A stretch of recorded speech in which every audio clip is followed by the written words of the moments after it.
आज के टाइम में जामिया मिलिया इस्लामिया यूनिवर्सिटी में अगर आप चाहो तो रेगुलर मोड में भी किसी भी कोर्स को परस्यू कर सकते हो, distance and open learning mode में भी आप किसी भी कोर्स को परस्यू कर सकते हो, और ऑनलाइन मोड में भी आप किसी भी कोर्स को परस्यू कर सकते हो। रेगुलर मोड का सिंपल सा मतलब है कि क्लासेस वगैरह में अटेंडेंस मैटर करेगी, आपके एग्जामिनेशन रेगुलर बेसिस पे होंगे, आपको वर्कशीट दी जाएगी, क्लास टेस्ट होगा, बहुत सारी प्रोसेस है जो इन दी कॉलेज ही होगी। मतलब मैक्सिमम टाइम आपको अपने कोर्स के लिए कॉलेज को देना होगा। Distance and open learning mode का सिंपल सा मतलब है कि जितनी भी प्रोसेस है एक्सेप्ट एग्जामिनेशन, क्लासेस की गाइडेंस हुई, किसी तरीके का रिजल्ट को लेके कोई प्रोसेस है, सब्जेक्ट रिलेटेड कोई कंसर्न है, तो वो सारी चीज़ें आपको ऑनलाइन मोड में प्रोवाइड की जाएगी एक्सेप्ट एग्जामिनेशन। एग्जामिनेशन के लिए आपको अपने रिस्पेक्टिव सेंटर पे आना होगा और एग्जामिनेशन में अपीयर होना होगा।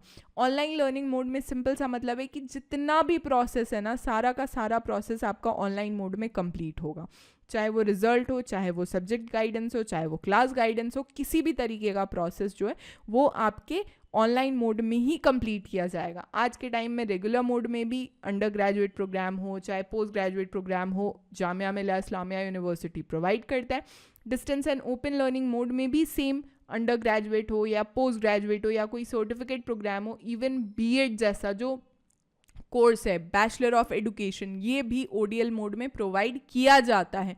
UG PG certificate course online mode में भी प्रोवाइड किया जाता है। इसके अलावा थोड़ा सा ना मैं आपको पेपर स्ट्रक्चर समझाती हूँ। देखो पेपर स्ट्रक्चर क्या है ना, कि सबसे पहले जो सेक्शन ए है, सेक्शन ए का क्या मतलब है ना, जहाँ पे आपके 80 क्वेश्चन आते। 80 क्वेश्चन में सबसे पहले जनरल इंग्लिश रहेगा जो कि 10 मार्क्स का रहता है, और 10 क्वेश्चन भी रहेंगे उसमें।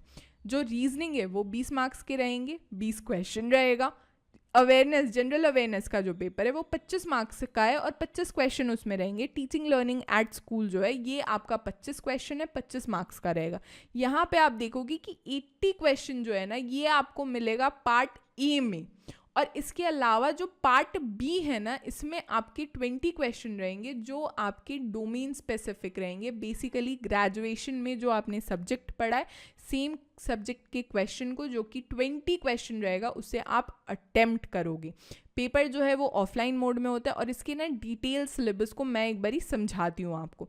यहाँ तक बात क्लियर होनी चाहिए कि पार्ट ए में 80 क्वेश्चन रहेगा, पार्ट बी में टोटल 20 क्वेश्चन रहेगा, यानी टोटल 100 मार्क्स का 100 क्वेश्चन रहता है। जहाँ पे पार्ट ए में क्या होता है ना, जनरल इंग्लिश में आपसे बेसिक ग्रामर पूछा जाएगा, कॉम्प्रिहेंशन पूछा जाएगा, सिनोनिम्स एंटोनिम्स पूछे जाएंगे, फिलर्स पूछे जाएंगे। Teaching learning and the school का सिंपल सा मतलब है कि आप बेसिकली जब स्कूल जाने के लिए आपने कुछ तो प्रिपेयर किया होगा, बीइंग अ स्टूडेंट आप स्कूल जाते थे, एक टाइम के बाद ना आप खुद भी स्कूल की तरफ अपनी रिस्पॉन्सिबिलिटी समझते हो कि हाँ हम एज ए स्टूडेंट है तो हमें सब्जेक्ट को किस तरीके से पढ़ना है। सेम जब आप टीचर बनोगे तो अगर किसी स्टूडेंट को इंग्लिश पढ़ाना है तो आप कैसे पढ़ाने वाले हो, आपकी क्या रिस्पॉन्सिबिलिटी बनती है towards the society.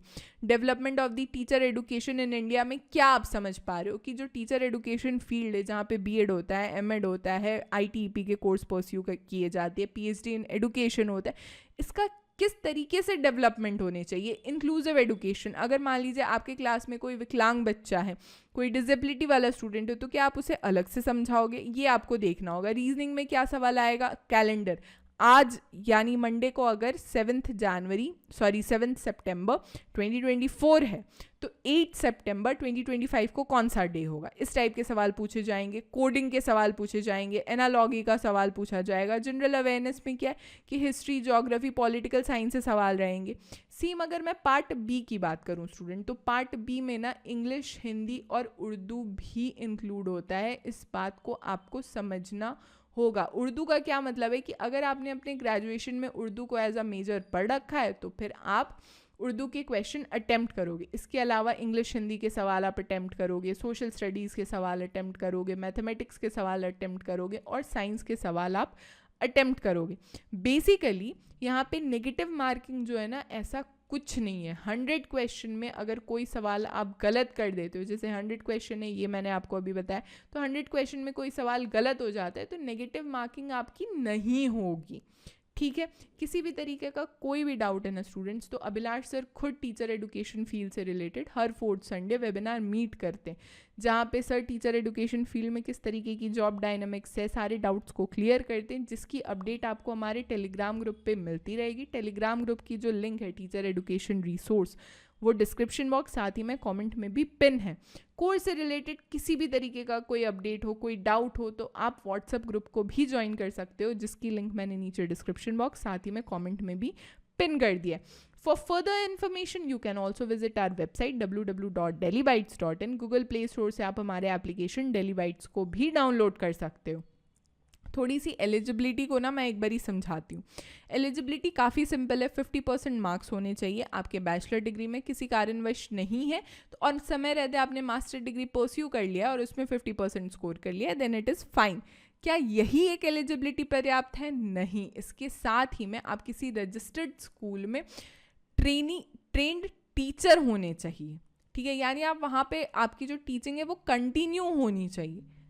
Registered school में या एफिलिएटेड स्कूल में मैं टीचर हूँ, क्या इससे मेरा काम हो जाएगा? और साथ ही में मैंने 50% स्कोर भी किया, क्या इससे मेरा काम हो जाएगा? नहीं। इसके अलावा NCT National Council Teacher Education recognised जो 2 ईयर टीचर प्रोग्राम होता है, जिसमें DLED आता है, BLED आता है, BTC आता है, JBT आता है, ETE आता है, और जितनी भी 2 ईयर टीचर एडुकेशन प्रोग्राम है उसको आपने फेस टू फेस मोड में कंप्लीट किया होगा, तब जाके आपकी एलिजिबिलिटी कंप्लीट होती है और एंट्रेंस टेस्ट में आप अपीयर हो सकते हो जामिया के distance and online education mode से BEd परस्यू करने के लिए। ठीक है, यहाँ तक चर्चा।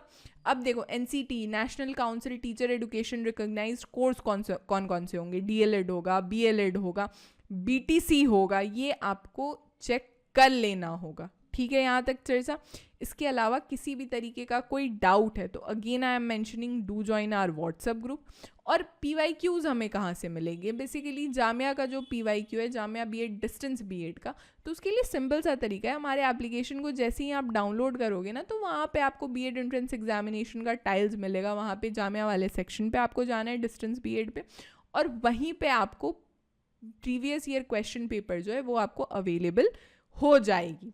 ठीक है, हमारे सारे सोशल मीडिया के लिंक्स नीचे डिस्क्रिप्शन बॉक्स साथ ही में कमेंट में भी पिन है। किसी भी तरीके का कोई डाउट है तो आप हमारे सोशल मीडिया पे भी हमसे जुड़ सकते हो। Do subscribe daily bytes. Thank you so much.